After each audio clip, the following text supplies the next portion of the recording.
دیکھو اللہ تبارک و تعالیٰ نے ہم پر جو احکام عطا فرمائے ہیں ان میں سب سے پہلی بات یہ ہے کہ انسان کا عقیدہ درست ہو، توحید پر ایمان ہو، نبی کریم صلی اللہ علیہ وسلم پر ایمان ہو، آخرت پر ایمان ہو، اور جو کچھ قرآن و حدیث نے فرمایا ہے اس کی سچائی پر ایمان ہو۔ یہ عقیدہ سب سے پہلے تو عقیدے کی درستی۔ اللہ تعالیٰ کے فضل و کرم سے مسلمان اگر ہے تو اس کو ان بنیادی عقائد پر ایمان ہوتا ہی ہے، لیکن ایمان ہو محض زبانی جمع خرچ نہ ہو۔ ایمان کے کیا معنی ہے کہ پکا یقین ہو ان بات کا، غیر متزلزل یقین ہو اس بات پر کہ اللہ ایک ہے اور نبی کریم صلی اللہ علیہ وسلم اللہ کے آخری پیغمبر ہیں، اور اس بات پر کہ میں مرنے کے بعد میرے پاس مجھے ایک اور زندگی آنے والی ہے جس میں میرے اعمال کو جانچا جائے گا اور اس کی بنا پر مجھے یا انعام دیا جائے گا یا سزا دی جائے گی۔ ان باتوں پر سچے دل سے اللہ بچائے جو صورتحال نظر آتی ہے عام لوگوں میں وہ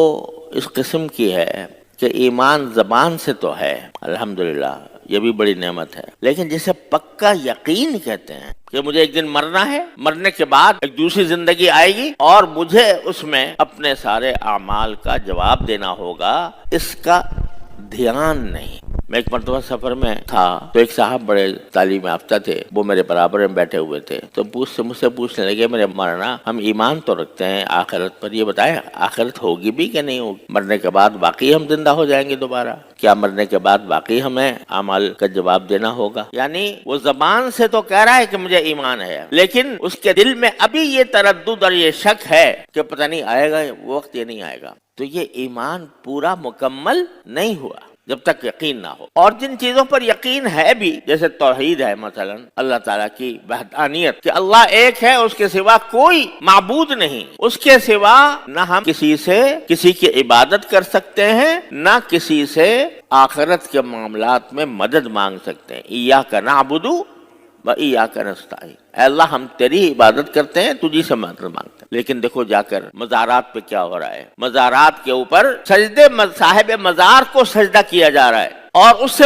مانگا جا رہا ہے مجھے اولاد دے دے، میرے رزق میں اضافہ کر دے، مجھے روزگار دلا دے، میری بیٹی کا نکاح کرا دے۔ کس سے پوچھ رہے ہیں؟ مزار سے، قبر سے۔ ارے بھائی جب اگر اللہ ہے تو دینے والا تو وہی ہے، اللہ کے سوا کون ہے جس کے اندر طاقت ہو دینے کی؟ خاص طور پر وہ جو دنیا سے گزر گئے اور ان کی قبروں پہ جا کر حاجتیں مانگی جا رہی ہیں۔ بعض اوقات اتنے بڑے بڑے اولیاء اللہ ہیں، دل چاہتا ہے کہ ان کے مزار پر حاضر ہو، ان کو سلام ہم عرض کریں،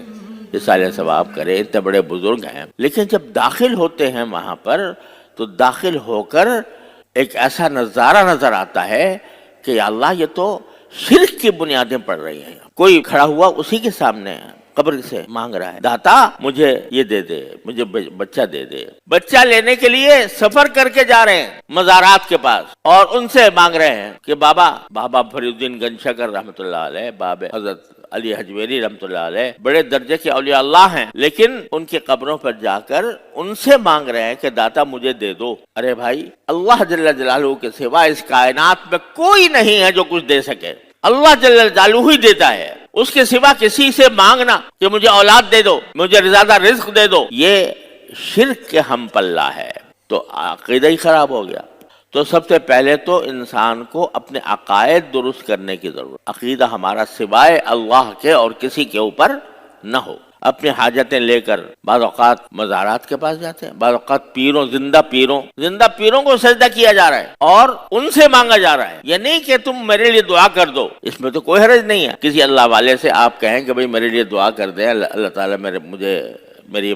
یہ مشکل دور فرما دے، اس میں تو کوئی حرج نہیں، لیکن اسی پیر سے یہ کہنا کہ مجھے اولاد دے دو، اولاد دلوا دو یا دے دو، یا میں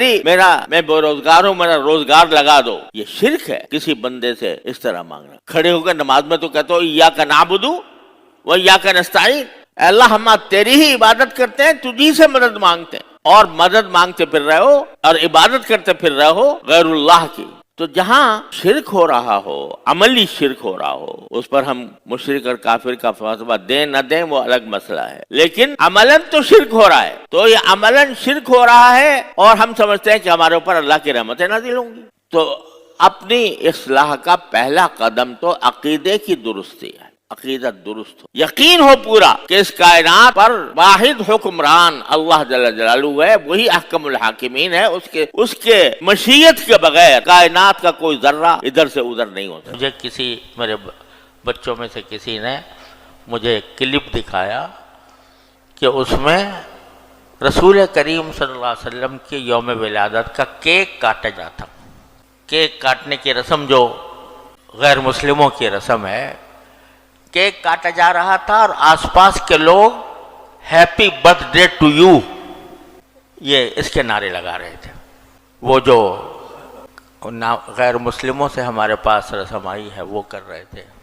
کہ کیک کٹ رہا تھا اور happy birthday to you کے نعرے لگائے جا رہے تھے۔ تو پتہ نہیں کہاں سے کہاں ہم پہنچ گئے ہیں۔ اقبال مرحوم نے کہا تھا کہ حقیقت روایات میں کھو گئی، یہ امت خرافات میں کھو گئی۔ تو اللہ بچائے، قرآن کریم نے کہا ہے کہ یہ وہ لوگ جو اپنے دین کو لہو و لعب بنا دیتے ہیں، ان کی بڑی مذمت فرمائی ہے قرآن کریم۔ بعض مرتبہ دلوں میں یہ خیال پیدا ہوتا ہے کہ ہم جو اپنے آپ کو حضرات علماء دیوبند سے وابستہ قرار دیتے ہیں اور انہی کے خوشچی ہیں، کیونکہ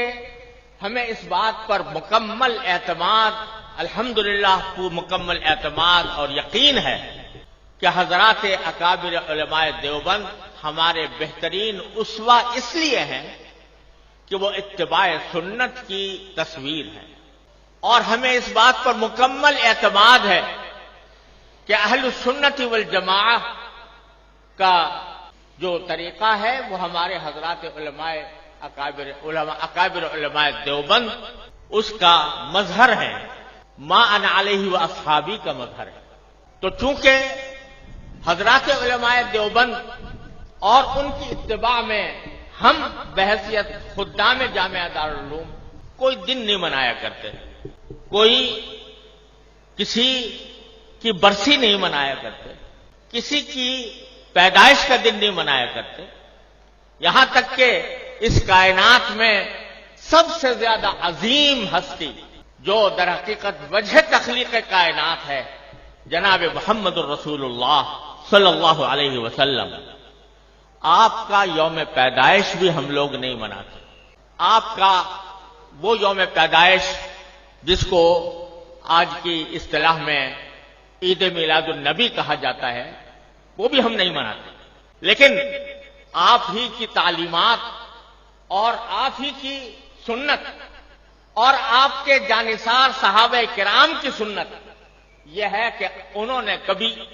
نبی کریم سرور عالم صلی اللہ علیہ وسلم کا دن نہیں منایا، اور حضرات صحابہ کرام جو آپ کی زندگی کے ایک سانس کے بدلے اپنی ساری زندگیاں نچھاور کر سکتے تھے، انہوں نے کبھی یہ دن نہیں منایا۔ السلام علیکم جی دوستو، آپ نے دیکھا اور سنا شیخ مفتی تقی عثمانی صاحب حافظہ اللہ کو کہ شیخ مفتی تقی عثمانی صاحب حافظہ اللہ کیا بیان فرما رہے تھے۔